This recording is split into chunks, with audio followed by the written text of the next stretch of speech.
Liverpool's summer spending hit a jaw-dropping £415 million, a figure that blows every other transfer window in the club's history out of the water. Two blockbuster deals north of £100 million turned the Kop from a club once known for cautious spending into one of Europe's boldest heavyweights. Alexander Isak arrived as the record signing at £130 million, spearheading the attack alongside Hugo Ekitike, £69 million, Milos Kerkez, £40 million, Jeremy Frimpong, £29 million, and Giovanni Leoni, £26 million. A star-studded lineup of reinforcements spread across all three lines of the pitch. And let's not forget the statement signing that set the tone right from the start of the window. Florian Wirtz, snapped up from Leverkusen for £100 million, plus £16 million in add-ons. To put that in perspective, think back to the summer of 2018, once considered Liverpool's most extravagant window under Jurgen Klopp, when Alisson Becker, Fabinho, Naby Keita, and Xherdan Shaqiri together cost around £170 million. The gap is staggering. This time, it's impossible to ignore. Liverpool have never possessed such a terrifying array of attacking firepower. Back in 2019 and 2020, Klopp conquered both the Premier League and Champions League, with the team bursting with spirit but short on depth. Today, Arne Slot looks around and sees two, sometimes even three, top-class options in nearly every position. But this transformation didn't happen overnight. It's the product of years of patient planning. Just last summer, when the move for Martin Zubimendi fell through, Liverpool refused to splurge. Instead, they quietly picked up Federico Chiesa for £10 million, more of a backup than a headline arrival. In fact, for 3 straight summers, Liverpool spent less than any other club in the Premier League's so-called Big Six, keeping their books balanced and waiting for the right moment. Now, as the profit and sustainability rules, PSR, cycle kicked in, Liverpool stood richer than anyone else and unleashed a spending spree to build the squad of their dreams. Off the pitch, Liverpool's commercial power has skyrocketed. Revenues have leapt from £36 million to an astonishing £308 million, a miraculous surge that, for the first time ever, pushed them past Manchester United in this arena. Global pull, fresh sponsorship deals, and the sales of Darwin Núñez, Luis Diaz, and Jarell Quansah, which brought in over £200 million, created a financial war chest of historic proportions. This was the foundation that allowed Arne Slot to go all in on reshaping his squad this summer. The regret from last season still lingers among the Reds' faithful. They were desperately unlucky to draw eventual champions Paris Saint-Germain in the round of 16, bowing out only on penalties after 2 dramatic legs. Yet that disappointment could not overshadow their domestic triumph. Liverpool clinched their 20th league title, equaling the all-time record and writing a golden chapter in their very first season under Slot. Still, slip-ups in cup competitions, like crashing out to Newcastle in the Carabao Cup or the recent Community Shield defeat to Crystal Palace, have left fans wondering whether cracks remain beneath the surface. And then there's the flip side of this transfer frenzy. Big money signings are thrilling, but wholesale change in such a short span always comes with risk. Liverpool's start to the season hasn't been entirely convincing. The pressing isn't as sharp, the rhythm still feels uneven, and a few new arrivals are clearly in need of time to adapt. Slot himself admitted that the true challenge lies in turning 11 individuals into a single, unified machine. In many ways, it echoes the early days of Jurgen Klopp at Anfield, when it took nearly 2 years before his legendary gegenpressing fully came to life.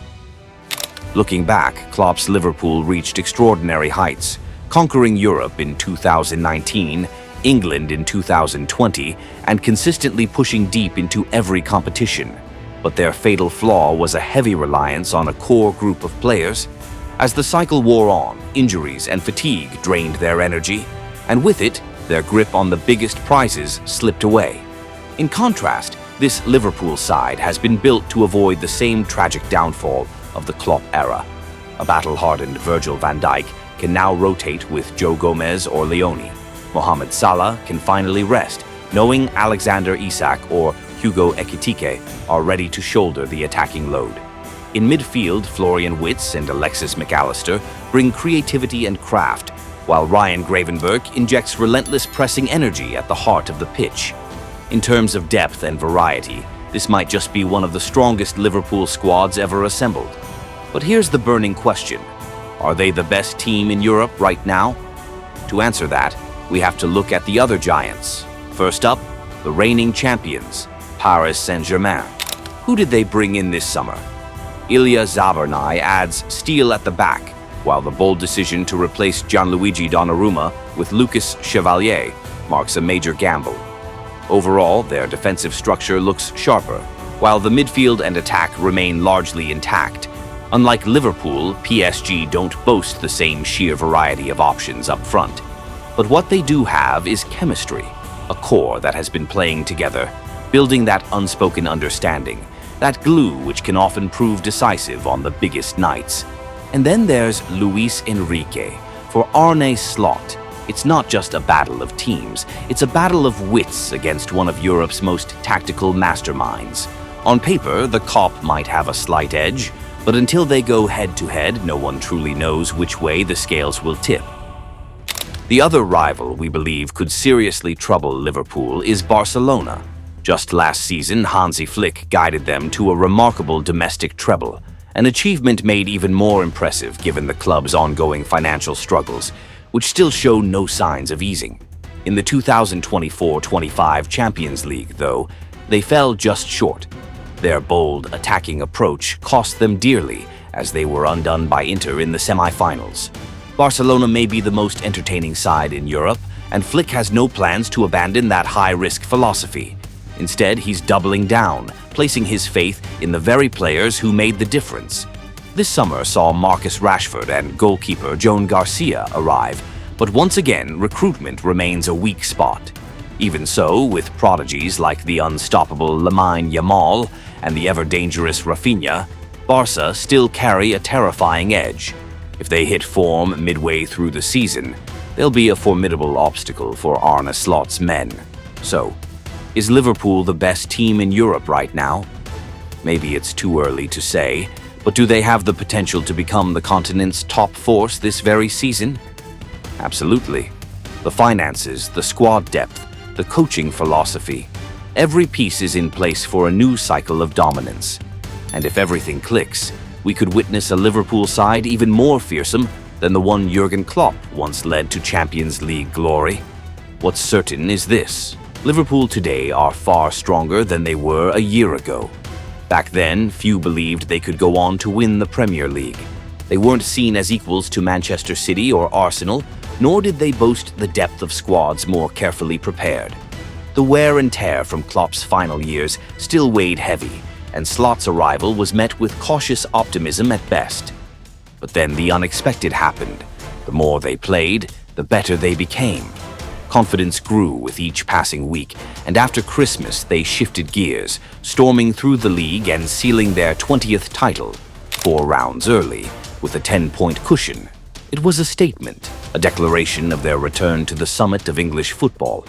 Now, with the squad reinforced in truly spectacular fashion, Liverpool aren't just building on solid ground, they're adding firepower to an already complete foundation. And that right there looks like the recipe for success. History has shown us plenty of clubs collapsing under the weight of their own transfer sprees. Chelsea in 2023 remains the freshest reminder. More than £500 million spent, only to finish stranded in the bottom half of the table. Manchester United, too, have spent the past decade throwing money at the market without ever reclaiming their former glory. Liverpool's case is different. Their starting point isn't rubble, but the solid foundation of champions. They're not rebuilding from scratch. They're fortifying strength on top of success. And that's why so many experts believe they have the chance to be the exception. From a historical perspective, the COP now stand before their biggest opportunity since the golden era of the 1980s. The recent league title gave Arne Slot the perfect springboard, while this record-breaking transfer window has armed him with enough firepower to compete on every front. For perhaps the first time in decades, Liverpool look perfectly positioned to dream not just of domestic dominance, but of a dazzling new dynasty across Europe. Now it's simply a matter of turning potential into reality. If Liverpool can maintain their form, and more importantly their hunger, then with the backing of the board, the passion of the fans, and the depth of this remarkable squad, Arne Slot and his men could very well be writing the opening chapters of football's next great story.